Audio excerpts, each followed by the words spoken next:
Hello, Burlingame history fans. Mark at the mic here, and welcome to the premiere podcast of Burlingame. It's a small town, sponsored by the Burlingame Historical Society. My name is Mark Lucchesi, and along with my guest, Jerry Mangini, we are going to discuss the life and times of Jerry's father, Vic Mangini, known as Mr. Burlingame. Let me begin with some background. Vic Mangini was a four-term mayor of Burlingame while serving 20 years on the city council. He is also well remembered by generations of students as a mentor, coach, administrator, and volunteer at Burlingame High. He was the city's Citizen of the Year in 1958. Vic was born in New York City and received a bachelor's degree from Manhattan College and a master's degree from Columbia University. Shortly after graduating from Columbia, Vic joined the Army Air Force and was assigned to the Presidio during World War II. He saw Burlingame for the first time when he got lost leading a caravan of military vehicles from Moffett Field to Mills Field. When he was discharged in 1946, Vic decided to settle down in Burlingame. Vic served in the Air Force Reserve until 1978 when he retired as a colonel. So that's enough from me. His son Jerry, who is with me today, will tell the rest of the story. Jerry Mangini. Jerry, thank you for meeting me today on my very first podcast for the Burlingame Historical Society. Thank you. Thanks for having me. Hey, Jerry, before we really get into it, can we just back up for a moment? You can talk about Vic and how he discovered Burlingame by leading the troops from Moffett Field to Mills Field, and there was a little bit of a detour, I guess, in there. Yeah, apparently they got lost on the way. But I will tell you this, when he came to Burlingame, he looked up on the hillsides up there where it was undeveloped and saw all that grass pasture, and he thought to himself, this is a place that he's going to stay. And he not only stayed there, he bought a home up there and eventually died on the spot that he first fell in love with in this town. It's pretty amazing. I know that. So let's do this. Why don't you tell me a little bit about the three ladies in his life? Rena, your mother, Maria, your sister, and Grace, who he married later on in life. Sure. My mom, my mother was a buyer for Livingston's, and she was coming out from the East Coast to take care of business out here in the West Coast. And her father knew Robert W. Gates in Burlingame and called Mr. Gates and said, look, my daughter's coming out there, my unwed daughter's coming out there to work. Keep an eye on her, and if she needs some help, mentor her and give her some assistance. And he said, well, I'll do better than that. We'll let her stay with us. So she came out here and stayed with the Gates family. And his son, Stan Gates, was at Mills Field where my father was stationed. And Stan clued my dad in that, hey, Vic, you ought to see this girl from the East Coast that's staying with my folks, nice Italian girl. And they arranged a meeting, and my mom said that the first time she saw him, she said, that's the father of my children right there. And my dad said that was the end of it for him too. Yeah, that's pretty cool. That was it. And they established themselves here in this town, and the rest is part of Burlingame history. Well, my sister is Sister Maria. My sister Maria is another remarkable individual, outstanding in every respect and in every field she's ever entered. She just ended a practice as a nurse practitioner with Dr. Lucchesi over in Oakland after 30-some-odd years, and she retired as a professor of nursing at Holy Name, and she has a PhD in nursing, and now is one of the study directors at the Institute for Integral Studies, a position that she's really looked forward to pretty much most of her life. So she's just cruising, and she's really hit her stride and is aging gracefully. Sounds like she's doing pretty good for herself, Jerry. Yeah, she is. I'm amazed, and she's always bright and happy, and yeah. She's done real well. Grace, my dad's wife after my mom died, Grace was actually my dad's girlfriend in New York before he came out here to Burlingame for the war at Mills Field. And when he came out here, he had asked her, come out here and make a life with me out here. And she said, I don't want to leave New York. And he said, well, I don't want to go back to New York with freezing rain and hot summers. So that was that. And then after my mom died, he called her up and said, you thinking about coming out to California? Can you make it this time? She said, sure. she came out here, and they had 25 plus years together. Boy, they had a great time and a wonderful. Wonderful companion for Vic. Oh yeah, they were really good. She was they smart. She nice was really pair. sharp and savvy. Yeah. And handled the social life pretty well. She was a teacher herself. She taught Italian at Burlingame High School, and they were still members of the community and gave a lot of support to things. That's the three ladies in your dad's life. All good ones, all great ones. Darn right. Yeah.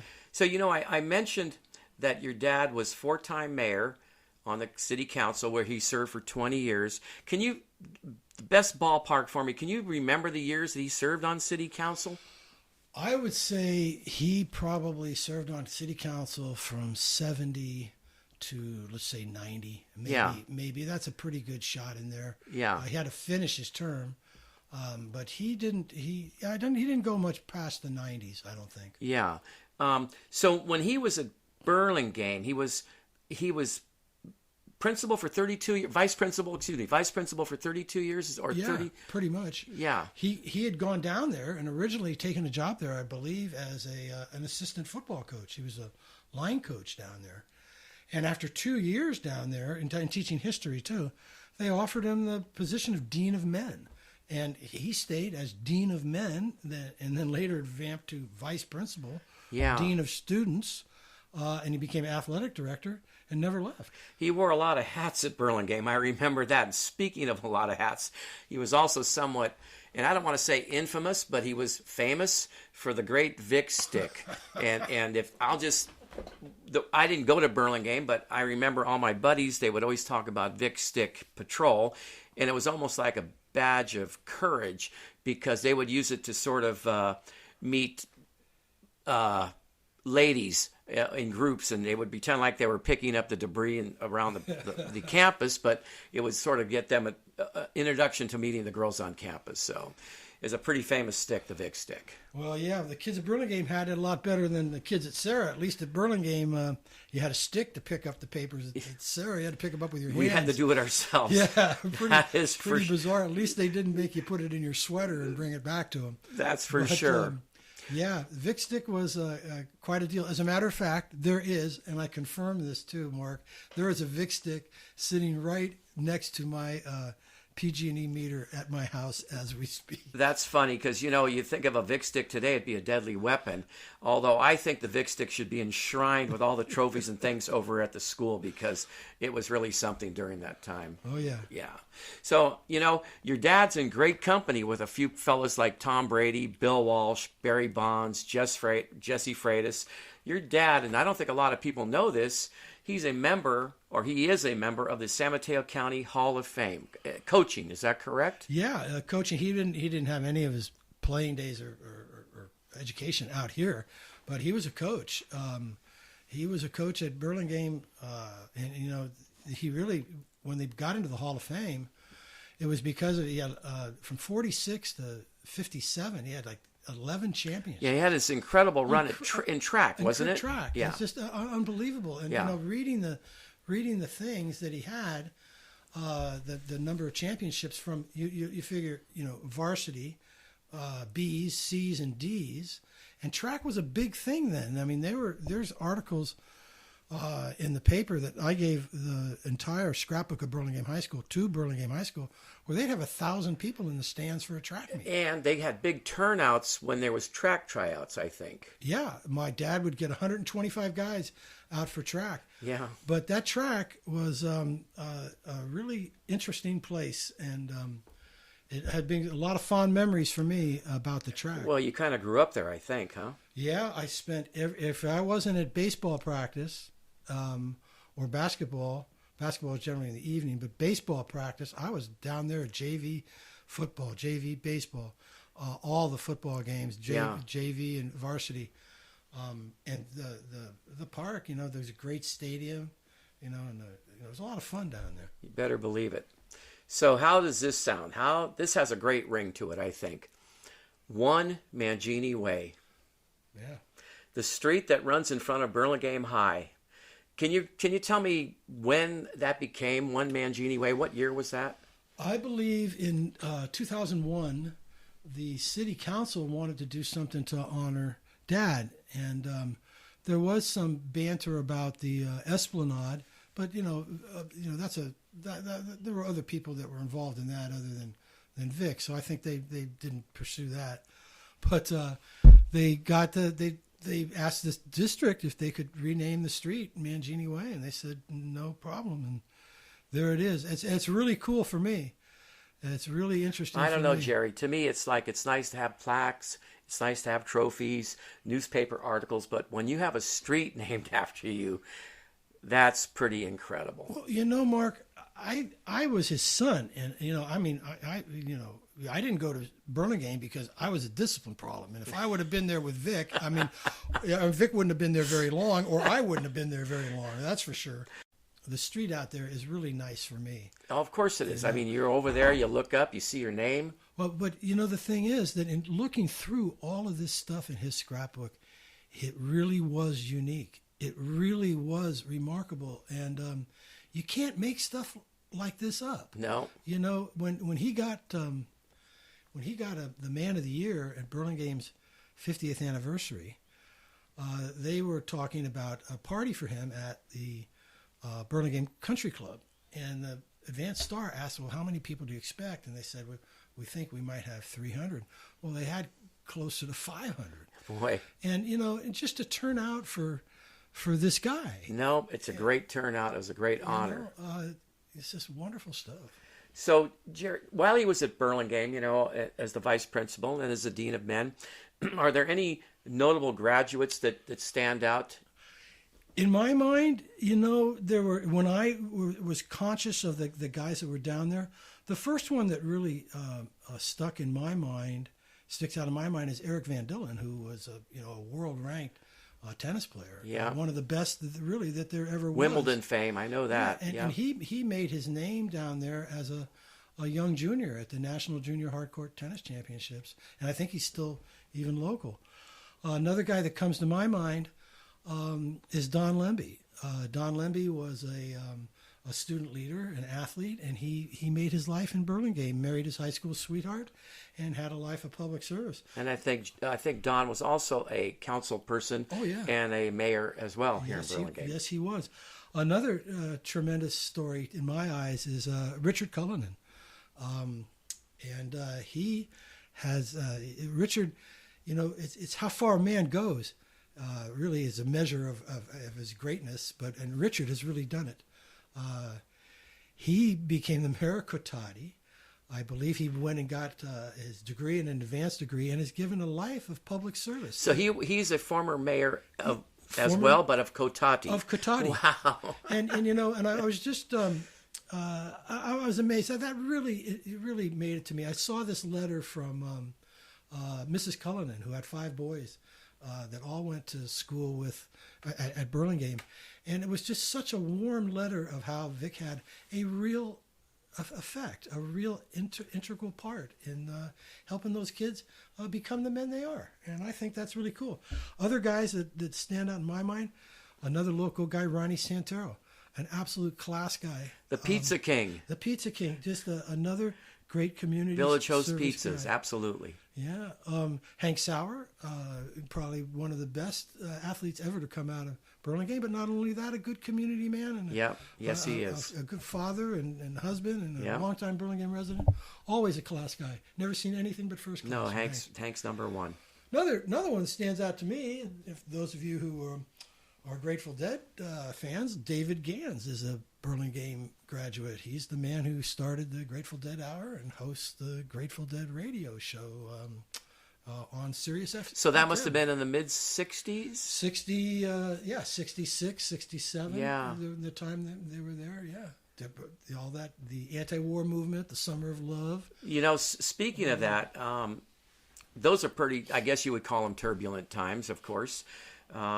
What was it like for your dad? What was it, challenging times for him? Oh, yeah, for sure, challenging times, because he was a colonel in the Air Force. And in 1962, when the Cuban Missile Crisis arose, he was called to active duty.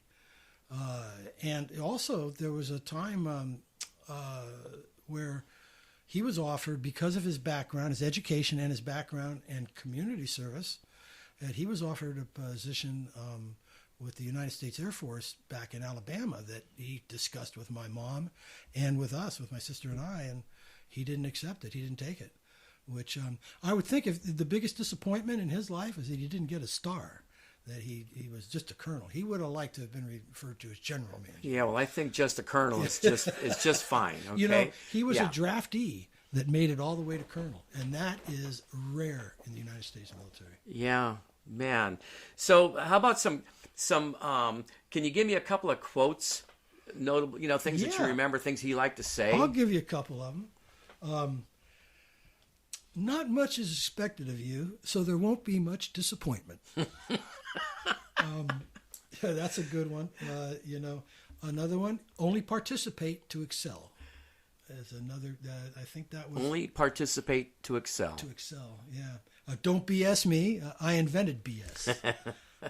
But one that I love is there's two ways of doing things. There's your way and there's my way. Of course, my way's better, but you're free to disagree. But the one that, there's a couple particularly that were, for me, was ready once, ready twice, and it never got to third time. I got to third time once, but you learned that you didn't do it there again. Correct. But he used to lay ready once, ready twice on me all the time. But the one that really, I think, the quotes that I would say about Vic, I'd say the four-way test. And I think that four-way test. That would be the rotary four-way test. Yeah. Is it fair? Is it fair? Is it the truth? Is it fair to all concerned? Is it beneficial? Will it bring goodwill and friendships? Those are really important things.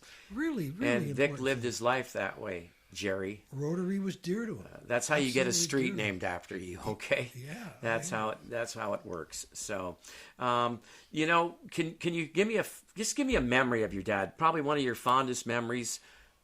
Something you remember him by. Well, definitely the track. The track meets, but really the late night, the football games, the varsity football games, when he had to stay there till the last bus had pulled out for, Aragon to go back to their school or whatever. And we would sit out there freezing, just the smell of the field, the atomic bomb, the adhesive tape, the grass, the train going out there, the stands, the football and dressing warm. And really, I'm going to the ball game with my dad. We'd go in a back gate and the janitor would let us in, and we'd, it was great. Sit out there and listen to the rallies outside the locker room for all those in kids. Football, back in those days, they had that great Thanksgiving Day rivalry between Burlingame High and San Mateo High, and the place would be packed. Everybody would be in black and orange and red and white. The fans would line around the field. I just remember those days being just great day. And I didn't even go to Burlingame, but I loved going to the game. Well, it was great. Then it was Thanksgiving meal right after that. Yeah. And one last thing. Didn't your dad, when he was coaching track, didn't he have a fella that set the new pole vault record? Yeah. Jesse Unlin was, I think, the first man to vault over 13 feet as a high school kid. And he was, a high school senior? I'm not sure if he probably was a senior. Yeah. But, that was a pretty big deal. I know there's some story once where a guy jumped 13.2, same height as Jesse, but they gave this guy the meet and broke the record. And my father did not approve of the way it was measured. He filed a complaint.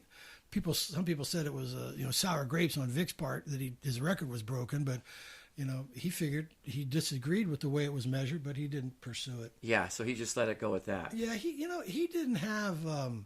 He was just a different type of guy. You wanted to play for a guy like that. Well, I just remember him from my times at Rotary.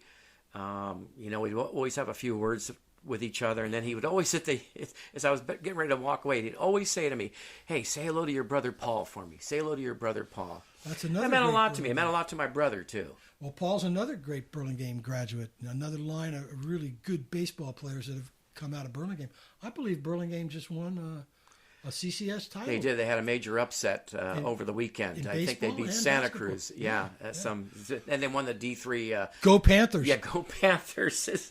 So, Jerry, before we close out, do you have anything else you'd like to offer? Anything you want to share with the listeners? Well, I think there's some things that were said about Vic that are really relevant today. And when he, in his retirement dinner, one of the men said that we're honoring him because of his lifestyle, and his style of living enriched the lives of others. And I think that was pretty apparent from the responses that he had received from people all his life. But also, the quote was made that the Bay Area is a mosaic of different communities with unique problems and unique qualities, and that things get done. Problems only get done through teamwork and only get done with cooperation and harmony. And I think that Vic always was not peace at any price, but he was always able to get a consensus. I think that's what we're missing in our politics today, and that's one thing I would think my dad would want his legacy really to be, that he could get along with people and move things forward. Yeah, well said, Jerry. Jerry, you know there's a saying that the apple doesn't fall far from the tree. And in this case today, going forward, it sure doesn't fall far from the tree. And I want to thank you for being on my premiere podcast for the Burlingame Historical Society. Burlingame, it's a small town. Jerry Mangini, thank you very much. Thank you, Mark. I hope you enjoyed today's first podcast sponsored by the Burlingame Historical Society. Music for my podcast is provided by Bray. You can hear more of Bray at braymusic.com. Be sure to join me on my next podcast when my guest will be John Crosby, the ambassador of goodwill for the Cypress Lawn Funeral Home. We will be discussing that big white building known as Crosby and Gray Funeral Home located on the corner of Park and Peninsula Avenue, a longtime Burlingame establishment. Until next time, see you around Burlingame. It's a small town.